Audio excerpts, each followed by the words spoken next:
Hello friends, ఈ రోజు నేను ఒక మంచి రెసిపీ ముందుకు తీసుకురాబోతున్నానండి.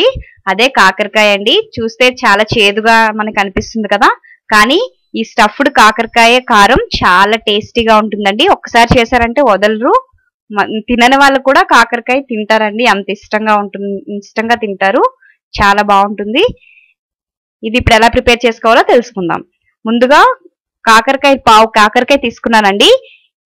ఈ కాకరకాయని శుభ్రంగా వాటర్ తో క్లీన్ చేసేసుకొని మనం తుడిమలు తీసేసుకోవాలండి. ఫస్ట్ తీసేసుకున్నాక పైన పొట్టంతా కూడా మనం తీసేసుకోవాలి. కాకరకాయకి మెయిన్ ఎక్కువ చేదు ఉండేది మనకి ఆ పైన పొట్టులోనే. చాలా మంది పైన ఇలా అని చేసేస్తూ ఉంటారు, చేదుగా ఉంటుంది. కానీ దానికి మొత్తం మనం పొట్టంతా కూడా నీట్ గా తీసేసుకుంటే సగం చేదు అక్కడికే పోతుందండి. ఇప్పుడు మనం మిగతా ప్రాసెస్ లో ఇంకా చేదు ఉండదు. ఇప్పుడు మనం ఇదంతా కూడా ఇలా పెట్టేసుకున్నాం కదా, నీట్ గా శుభ్రం చేసేసుకున్నాను.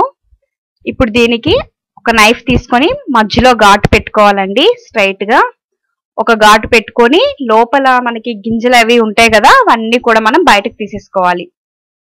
ఎందుకంటే మనం స్టఫింగ్ చేస్తున్నాం కాబట్టి, మనకి స్టఫ్డ్ కాకరకాయ కాబట్టి దీనికి మనం లోపల ఉన్నదంతా కూడా తీసేసుకోవాలి.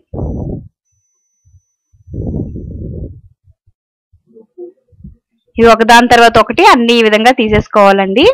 ఇప్పుడు నేను అన్ని ఈ విధంగా తీసుకోవాలి. జాగ్రత్తగా నీట్ గా లోపలంతా కూడా ఈ విధంగా తీసుకోవాలి. ఇప్పుడు దీనికి మనం సాల్ట్ తీసుకొని అంతా కూడా మనం సాల్ట్ తో అప్లై చేయాలండి, మొత్తం అంతా కూడా. దీనికి ఈ విధంగా చేయడం వల్ల ఏంటంటే కాకరకాయలో ఉన్న చేదంతా కూడా మన బయటికి వచ్చేస్తుంది.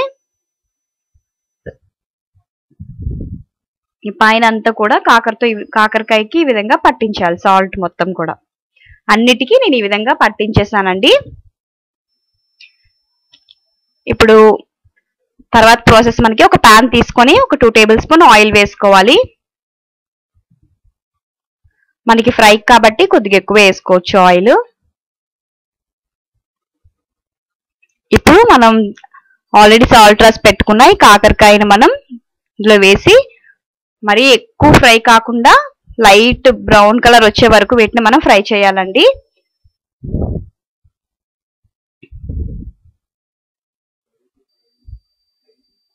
ఇవి వేగడానికి మనకి ఒక 10 నిమిషాలు టైం పడుతుందండి. మధ్య మధ్యలో మనం చూసుకుంటూ ఉండాలి. అలానే వదిలేస్తే ఒకవైపే మనకి కాలుతాయి కాబట్టి అప్పుడప్పుడు మనం మూత తీసుకుంటూ కలుపుకుంటూ ఉండాలి. నేను మధ్య మధ్యలో కలుపుకుంటూ ఉన్నానండి, అందువల్ల మనకి ఈ కలర్ అనేవి వచ్చేసాయి. లైట్ బ్రౌన్ కలరు మనకి ఫ్రై అయిపోయింది కాకరకాయ. ఇప్పుడు వీటిని మనం ఒక ప్లేట్ లోకి తీసుకొని సైడ్ కి పెట్టేసుకుందాము. ఇప్పుడు మనం స్టఫింగ్ కోసం ఆ పౌడర్ ప్రిపేర్ చేసుకోవాలండి. ఒక పాన్ తీసుకొని ఒక 2 టేబుల్ స్పూన్ ధనియాలు వేసుకోవాలండి, 2 స్పూన్లు.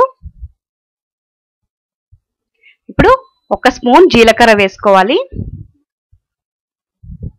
మనం ఇవి డ్రై రోస్టే చేసుకోవాలండి, ఆయిల్ అవసరం లేదు. ఎండుమిర్చి ఒక 10 ఎండుమిర్చి వరకు తీసుకున్నాను నేను. ఇవి ఒక 2 నిమిషాలు ఈ విధంగా ఫ్రై చేసుకోవాలి. లో ఫ్లేమ్ మీద పెట్టి చేసుకోండి, ఎందుకంటే మనకి డ్రై రోస్ట్ చేస్తున్నాం కాబట్టి చాలా త్వరగా మాడిపోయే అవకాశం ఉంటుంది.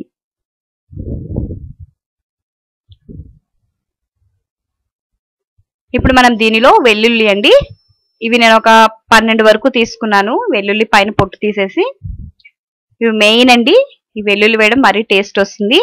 ఎండు కొబ్బరి అండి, ఇది కూడా సగం తీసుకున్నాను నేను. చిన్న చిన్న ముక్కలు కట్ చేసి ఇందులో వేసుకోవాలి. ఇప్పుడు ఒక 5 నిమిషాలు వేయించుకుంటే సరిపోతుంది మనకి, ఎక్కువసేపు అవసరం లేదండి. మంచి వాసన వచ్చి వేగిపోయాయండి. స్టవ్ ఆఫ్ చేసేసుకుందాము. ఇవి కొద్దిగా చల్లగా అయిన తర్వాత ఈ విధంగా ఒక మిక్సీ జార్లోకి తీసేసుకోవాలి. ఇప్పుడు దీనిలో పుట్నాల పప్పు అండి, వాటితో పాటు వేయిస్తే బాగా మాడిపోతాయి కాబట్టి వేరేగా దీన్ని డ్రై రోస్ట్ చేసుకున్నాను. ఇవి కూడా ఒక 2 స్పూన్లు వేసుకోవాలండి, పుట్నాల పప్పు. ఇప్పుడు దీనిలో పసుపు ఒక 1/2 టీ స్పూన్ వేసుకోవాలి. అదేవిధంగా సాల్ట్ ఆల్రెడీ మనం కాకరకాయకి అప్లై చేసాం కాబట్టి కొద్దిగా వేసుకున్నానండి, చాలా కొద్దిగా. సాల్ట్, ఇప్పుడు చిల్లీ పౌడర్ అండి, చిల్లీ పౌడర్ కూడా ఒక 1/2 టీ స్పూన్ వేసుకోవాలి. ఇప్పుడు మూత పెట్టేసి మెత్తని పౌడర్ లాగా మనం గ్రైండ్ చేసుకోవాలి. మనకు చూసారు కదా, ఈ విధంగా మంచి పౌడర్ లాగా మనం గ్రైండ్ చేసుకోవాలి. ఇప్పుడు దీన్ని మనం ఒక బౌల్లోకి తీసుకొని పక్కన పెట్టుకుందాం. ఇప్పుడు ఆల్రెడీ మనం ఫ్రై చేసుకున్నాం కదా కాకరకాయ, ఇప్పుడు వీటిలో పెట్టి మనం స్టఫ్ చేసుకోవాలండి. కానీ నేను చేశానండి, ఇవి చాలా రుచిగా వచ్చాయి. చేదు అనేదే తెలియదు అసలు, అంత బాగున్నాయి. మీరు కూడా తప్పక ట్రై చేయండి, చాలా రుచిగా వస్తాయి కాకరకాయ. ఫస్ట్ టైం చేసేవాళ్ళగానే కానీ నేను చెప్పే సింపుల్గా మనకి ఇంట్లో అవైలబుల్ ఉండే ఐటమ్స్తోనే మనం మంచిగా ఈ స్టఫ్డ్ కాకరకాయ అనేది ప్రిపేర్ చేసుకోవచ్చు. చాలా రుచిగా ఉంటాయి.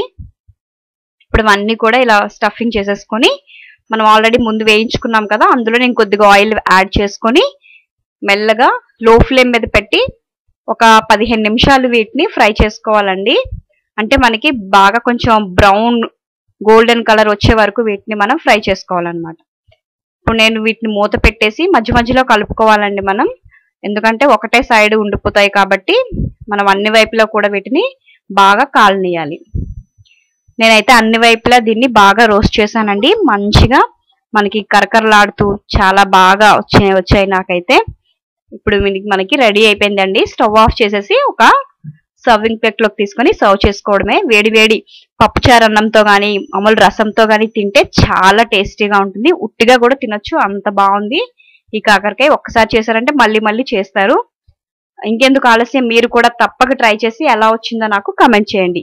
ఈ వంట కనుక మీకు నచ్చినట్లయితే లైక్ చేయండి, షేర్ చేయండి. మా ఛానల్కి ఇప్పటి వరకు మీరు సబ్స్క్రైబ్ అవ్వకపోయినట్లయితే వెంటనే సబ్స్క్రైబ్ అవ్వండి. Thanks for watching.